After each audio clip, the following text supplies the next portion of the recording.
Good morning. நீங்கள் நன்றாயிருப்பதற்கு நான் உங்களை வாழ்த்துகிறேன். கிறிஸ்து இயேசுவுக்குள் உங்களுக்கு வெற்றியை வைத்திருக்கிறார். இதை புரிஞ்சா போதும், உங்கள் வாழ்க்கையில் எல்லா டிபார்ட்மெண்ட்லையும் அங்கு வெற்றி தான் இருக்குமே தவிர தோல்வி உங்களுக்கு இல்லை.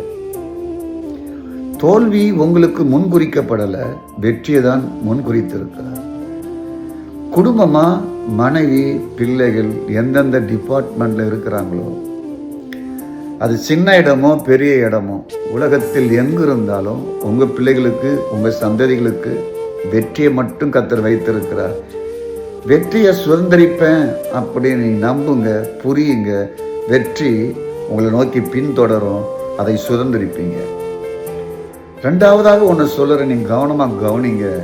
நீங்கள் எல்லாவற்றிலையும் நிறைவுள்ளவனாக இருக்க விரும்புகிறார். உங்கள் மனைவி, உங்கள் பிள்ளைகள், உங்கள் கணவன், உங்கள் குடும்பம் நிறைவாக வாழணும் என்பதற்காகத்தான் ஜீவனையே இயேசு கொடுத்திருக்கிறார். ஆகவே நிறைவை தவிர காலியாக போனது, எம்டியாக போனதெல்லாம் உங்களுக்கு கிடையாது. உங்கள் பண்ட பாத்திரங்கள் உங்களுடைய வீட்டில் இருக்கிற அத்தனை நன்மைகளால் நிரம்பும் என்பதை புரிந்து கொள்ளுங்க. நன்மையை சுதந்திரிப்பேன், நிறைவாக வாழ்வேங்கிற கனவு காணுங்க. நிறைவை ஆண்டவர் உங்களுக்கு கொடுப்பார்.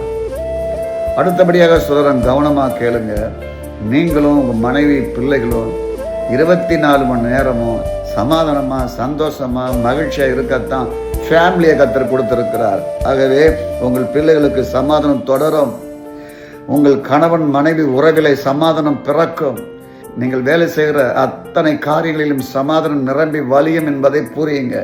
கடைசியாக சொல்லி முடிக்கிறேன், நீங்கள் உங்கள் மனைவி பிள்ளைகள் பரிபூர்ணமாக இருக்கவே இயேசு கிறிஸ்து பரிபூர்ணமாக்கப்பட்ட தேவகுமாரனாக உங்களுக்குள் வாழுகிறார்.